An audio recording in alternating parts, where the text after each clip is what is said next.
This session walks through creating a PCO, or potential change order, in iBeam and is intended for the project engineer or project manager. First, let's revisit the overall process. First, a potential change is identified. This likely will be found in your risk register, though it could come directly from a vendor.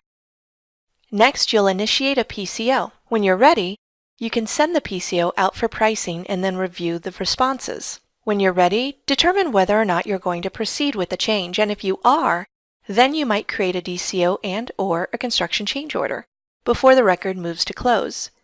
But if you're not, then you can simply void the PCO if you choose, before the record moves to close. There are three main scenarios that drive the creation of a PCO. The first would be if a medium or high risk or opportunity is identified on the risk register. The second is if there's an unsolicited vendor change order request submitted by a vendor. And the third would be if there's an AVB development request for pricing. Again, this session is going to focus on initiating the PCO. So let's take a look. Here in iBeam, I'm logged in as a project manager. We'll come down to Contracts and Payments, Change Management, Construction, and there's the PCO. To create a new record, simply click on New.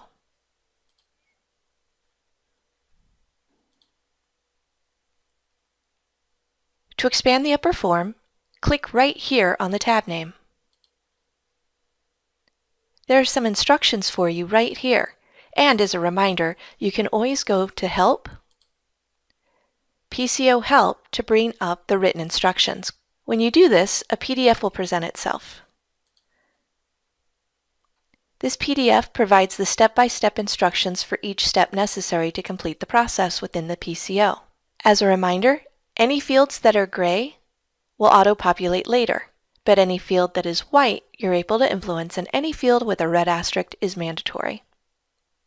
So let's scroll down.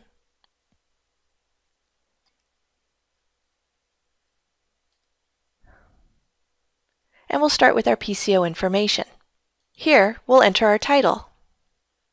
Now, perhaps your change comes from an ASI, so we'll say ASI number 22,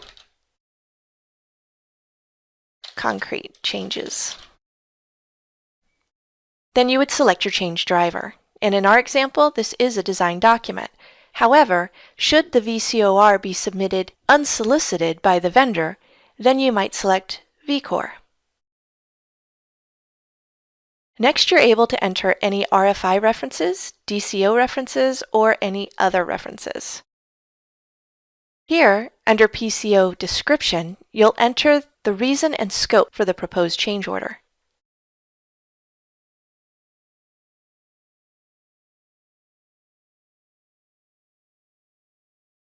In this next section, PCO Summary, you'll be able to follow the money as it moves from estimate to unresolved VCOR to anticipated VCOR, and finally to an approved VCOR should you go that route. Now we're ready for the lower form, so we'll click here on this tab, and we're ready to add our line items. To do this, we'll click on Add, and here you're able to enter your cost code.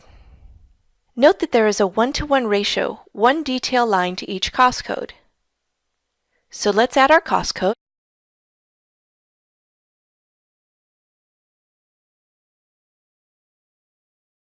And our short description.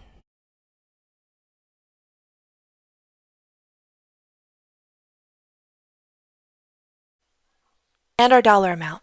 If you're not sure of the dollar amount, you don't need to enter anything other than 0 at this time. You can always come back to this part. And that's what we're going to do. We're going to say today we don't know an amount, but we'll come back to it. We'll scroll down. And here we're asked if we're ready to initiate the vendor for the pricing request. Because we don't know our estimate at this point, we're not ready to move the record forward, so we'll say no. Notice now the vendor name and vendor contact are no longer mandatory. We'll click OK.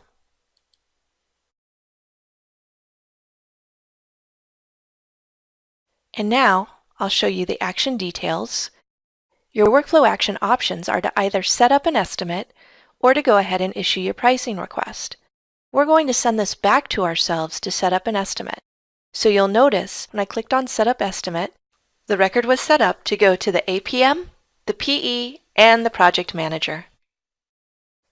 When I'm ready, I can click Send, and this way I've created a placeholder, but I haven't entered an estimate yet. Now that we've submitted that PCO, I've received an email, and the email comes from Unifier, and it states that this PCO record was sent to me for O2 Setup Estimate.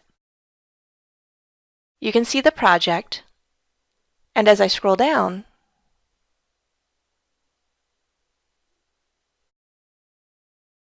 you'll be able to see any references. And when you're ready, you can click this link to go back into the PCO, or you can go back into the Project tab. So here we are back on the Project tab. Here's our record. And if I scroll up, come under Tasks and Drafts, I'll find the task here waiting for me. To open it, I can just double-click from either location.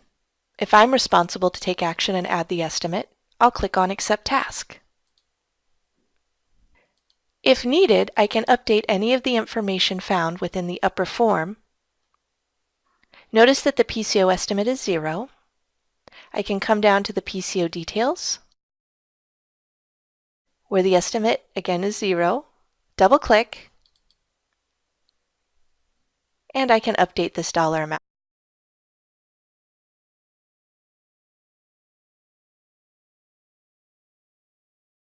And if I'm ready, I can go ahead and select the vendor to send this to.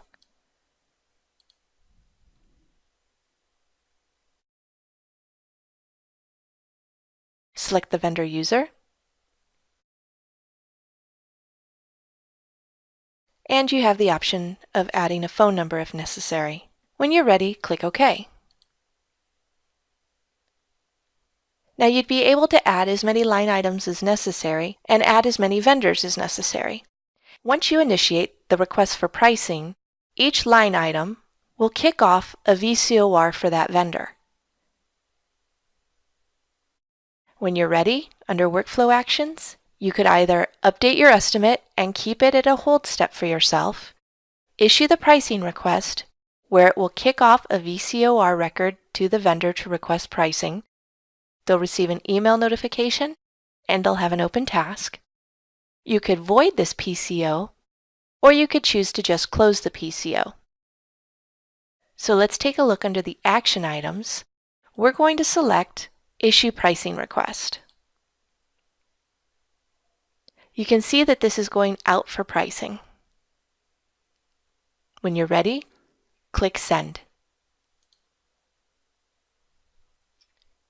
Back on the Project tab, we can now see the PCO record and the estimated amount. This estimated amount is also reflected directly on the cost sheet. We can see the status is out for pricing. When we double-click, we can learn more about this record. Number 1, let's take a look at the upper form. When we scroll down to the PCO Summary, you'll see that we now have our PCO estimate listed.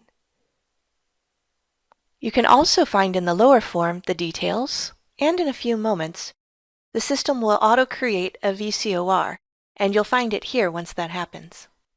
If you have any questions or need assistance, feel free to reach out to the iBeam helpline at either extension 3000 or our toll-free number.